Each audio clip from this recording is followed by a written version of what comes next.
আমন্ত্রণ জানাচ্ছি intellectual cross Rhodes থেকে। আমি এইফএমএম হোসেন। শুরুতেই আমরা কিছু পুলিশ অ্যাকশনের ছবি দেখলাম। আমরা এখানে দেখাইনি হতাহতের কোনো ছবি, আর যদি দেখাতাম সেটা কতটুকু দেখাতে পারতাম। আমরা সবাই জানি গত 15 বছর ধরে কি নির্মম হত্যাকাণ্ড সংঘটিত হচ্ছিল গোপনে ও প্রকাশ্যে এই বাংলাদেশে। আমি ভেবে আটকে উঠি কি এক নৃশংস দুঃসহ রেজিমে আমরা বাস করছিলাম। এমনকি কখনো কখনো আমার বুক কেঁপে উঠে, আমি কি এমন কিছু বলে ফেললাম যা আমার জন্য ভয়াবহ পরিণতি বয়ে নিয়ে আসতে পারে। সময় সময় এখনো গভীর রাতে আমার ঘুম ভেঙে যায়, আতঙ্কে কান পেতে শুনি দরজায় করাঘাত করছে কিনা কোনো ঘাতকের দল। আলহামদুলিল্লাহ, ছাত্র জনতার বিজয়ের মধ্য দিয়ে ইতিহাসের সবচেয়ে কুখ্যাত, বর্বরতম, নিষ্ঠুরতম ঘাতকের পতন হয়েছে। শুধু পতনই হয়নি, পালিয়ে গেছে সেখানে যেখান থেকে পাঠানো হয়েছিল এই ঘাতক। আমরা আজকের আলোচনায় অনুমান করার চেষ্টা করব কি ধরনের শেষ পরিণতি বরণ করতে হতে পারে শেখ হাসিনাকে। আর সেটা অনুমানের জন্য আমি এখানে তার পালিয়ে যাবার পর থেকে কয়েকটা ঘটনা যা ঘটেছে সংক্ষেপে আপনাদের সামনে তুলে ধরব। যেদিন শেখ হাসিনা দেশ থেকে পালিয়ে গেলেন, সেদিন রাতে তার ছেলে সজীব ওয়াজেদ জয় বিবিসিকে বললেন তার মা আর রাজনীতি করবেন না। আমি মনে করি আসলে এটা ছিল তাৎক্ষণিক প্রতিক্রিয়া এবং বলা যেতে পারে এটাই ছিল সত্য। পরে আমরা আরও কিছু খবর পেলাম। শেখ হাসিনাকে বহনকারী মালবাহী বিমানটি যখন দিল্লির কাছাকাছি হিন্দন এয়ারপোর্টে অবতরণ করল, সেখানে ভারতের জাতীয় নিরাপত্তা উপদেষ্টা অজিত ডোভাল তার সঙ্গে দেখা করেন এবং বলেন নিরাপত্তাজনিত কারণে ঠিক সেই মুহূর্তে ভারতে তাকে তারা আশ্রয় দিতে পারবেন না। প্রথম এই খবরটা আমরা ভারতের বিভিন্ন গণমাধ্যম এবং বাংলাদেশের অনলাইনে দেখতে পাই। পরে অবশ্য এই খবরটা অনলাইন থেকে উঠিয়ে নেওয়া হয়। পরে আমরা দেখতে পেলাম শেখ হাসিনা ভারতীয় কর্তৃপক্ষকে অনুরোধ জানিয়েছেন তাকে যেন ব্রিটেনে পাঠিয়ে দেওয়া হয়। এর পরপরই আমরা দেখলাম ব্রিটেন জানালো যে শেখ হাসিনাকে সেই মুহূর্তে গ্রহণ করার মতো অবস্থায় তারা নেই। তাহলে আপাতত ভারতেই থাকছেন শেখ হাসিনা। এরপরে জয়ের বেশ কিছু এবং শেখ হাসিনার একটা বিবৃতি আমরা পেলাম। এই বিবৃতিগুলো জয়ের প্রথম বিবৃতি থেকে সম্পূর্ণ উল্টো, অর্থাৎ ততক্ষণে জয় অথবা শেখ হাসিনা তাদের মত পাল্টে ফেলেছেন। বিবৃতিগুলো সংক্ষেপে বলা যায়, জয় বললেন তার মা পদত্যাগ করেননি। জয় আরও বললেন তারা কোথাও যাননি। তিনি বললেন তারা বাংলাদেশে ফিরবেন। তিনি বললেন নির্বাচনের প্রক্রিয়া শুরু হলেই তারা দেশে ফিরবেন। এমনকি জয় বললেন নির্বাচনের দাবিতে বিএনপির সাথে ঐক্য করে তারা আন্দোলন করতে চায়। আর শেখ হাসিনা বললেন তিনি দেশে ফিরবেন এবং দলের নেতৃত্ব দেবেন। এই যে বক্তব্যগুলো যে তারা দেশে ফিরবেন এবং দলের নেতৃত্ব দেবেন, এটা কি আদৌ সম্ভব? আমাকে যদি এই প্রশ্ন করা হয় তাহলে উত্তরে বলবো এক কথায় না। কেন? কারণ হচ্ছে আমি যতটুকু বুঝি এই বিবৃতিগুলো তারা দিয়েছেন প্রম্পটেড হয়ে, অর্থাৎ এই বিবৃতিগুলো দেওয়া হয়েছে ইন্ডিয়ার প্রেসক্রিপশনে। তাহলে প্রশ্ন উঠে, ইন্ডিয়াকে বিশ্বাস করে শেখ হাসিনা আবার দেশে ফিরতে পারবেন? এর উত্তর জানার আগে আমরা ভারতীয় কংগ্রেসের প্রভাবশালী নেতা এবং এমপি শশী থারুর একটি সাম্প্রতিক টিভি সাক্ষাৎকার শুনে নিতে চাই। The end of the Sheikh Hasina era, no doubt about that. She's also 76 years old.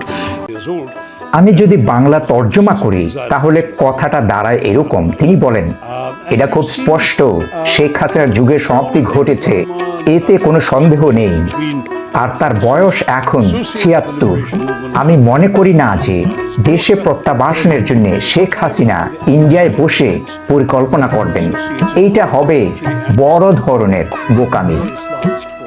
আসলে ইন্ডিয়াও তাই মনে করে, কিন্তু তবুও জয়কে বা শেখ হাসিনাকে দিয়ে এরকম বিবৃতি কেন দেয়াচ্ছে ইন্ডিয়া? তার একটা কারণ হতে পারে, ইন্ডিয়া চায় বাংলাদেশে রাজনৈতিক অস্থিতিশীলতা থাকুক। ভারতীয় কর্মকর্তারা হয়তো মনে করে বাংলাদেশ যদি রাজনৈতিকভাবে অস্থিতিশীল থাকে তাহলে ভারতের জাতীয় স্বার্থ সংরক্ষিত থাকবে। অনেকেই হয়তো আমার এই কথাটাকে উড়িয়ে দেবার চেষ্টা করবেন, কিন্তু আমি বিশ্বাস করি যারা নেশন স্টেটের ডেফিনেশনটা জানেন তারা এই থিওরিটা সহজেই গ্রহণ করবেন। বলতে কি, পৃথিবীর প্রত্যেকটা দেশই কম বেশি এরকম করে থাকে। তারপরেও ভারত, বাংলাদেশ, পাকিস্তান, শ্রীলঙ্কা, নেপালের ইতিহাস যারা জানেন তারা দেখবেন এই প্রক্রিয়াটা প্রবলভাবে প্রকট এখানে। আর এইসবের মধ্যে ভারত সবসময় চ্যাম্পিয়ন। এরই ধারাবাহিকতায় বাংলাদেশে হিন্দু নিপীড়ন হচ্ছে এরকম একটা জিকির তুলেছে ভারত। এই সেদিন শাহবাগে হিন্দুদের একটা সমাবেশ হয়েছিল, আমরা সেখানে দেখতে পেলাম বাংলাদেশের মিডিয়ার চেয়ে ভারতীয় মিডিয়ার উপস্থিতি অনেক বেশি ছিল। কেন সেটা আপনারা জানেন, ভারতের একটা নীতির নাম হচ্ছে চাণক্য নীতি। আসলে ধূর্ত এই নীতির বাস্তবায়নই আমরা এখন দেখছি। তাহলে শেষ পর্যন্ত কি হবে?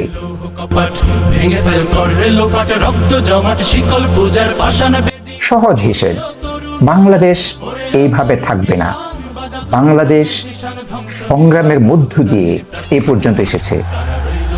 বাংলাদেশ ইন্ডিয়ার মতো নয়, এখানে মানুষের রক্ত দেওয়ার স্বভাব রয়েছে। কাজেই আশা করা যায় অচিরেই বাংলাদেশ ঘুরে দাঁড়াবে, স্থিতিশীল হবে।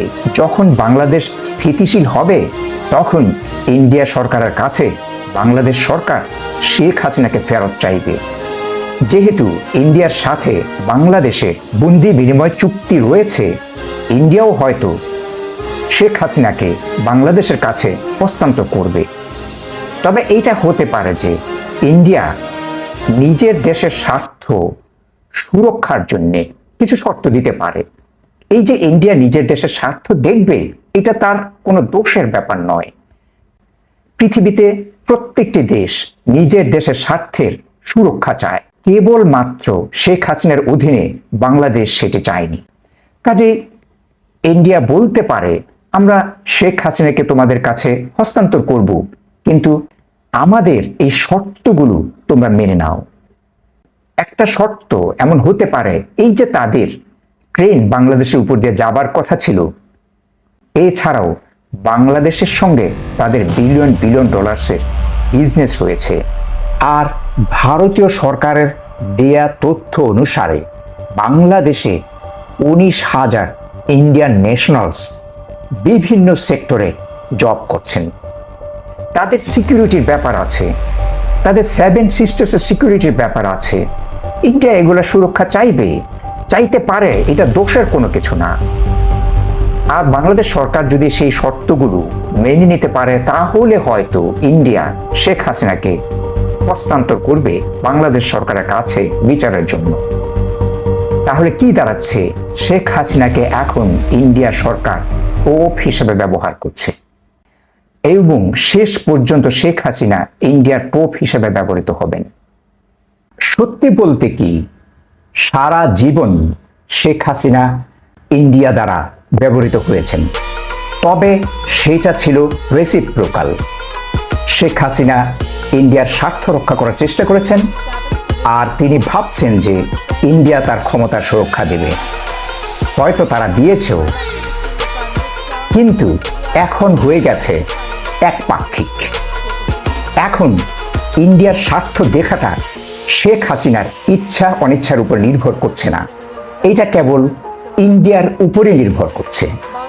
সত্যিকার অর্থে ইন্ডিয়া এখন তাকে পোপ হিসাবে ব্যবহার করবেন। সম্ভবত শেখ হাসিনার এটাই নিয়তি। আর আমি পলাতক আওয়ামী লীগ নেতৃবৃন্দের প্রতিও একটা কথা বলতে চাই, আপনাদের মধ্যে যারা ভাবছেন শেখ হাসিনা আবার দেশে ফিরবেন, দলের কাণ্ডারি হবেন, প্রধানমন্ত্রী হবেন, তারা স্রেফ বোকার স্বর্গে বাস করছেন। কেন? প্রথমত, শেখ হাসিনার বয়স এখন ৭৬, এইটা বিবেচনায় রাখতে হবে। দ্বিতীয়ত, শেখ হাসিনা যখন প্রধানমন্ত্রী ছিলেন, ক্ষমতার সবগুলো রশি তার মুঠোর মধ্যে ছিল। ঠিক সেই পরিস্থিতিতেও তিনি ক্ষমতা ধরে রাখতে পারেননি, প্রাণ ভয়ে পালিয়ে গেছেন। এখন ক্ষমতার সব রশিগুলো তার বিরোধীদের হাতে। ক্ষমতার সেসব রশি ফিরে পাওয়া এত সহজ ব্যাপার নয়। আপনারা কি করবেন আপনারাই জানেন। আজকে এই পর্যন্তই। আপনারা ভালো থাকবেন, সুস্থ থাকবেন। আল্লাহ হাফেজ।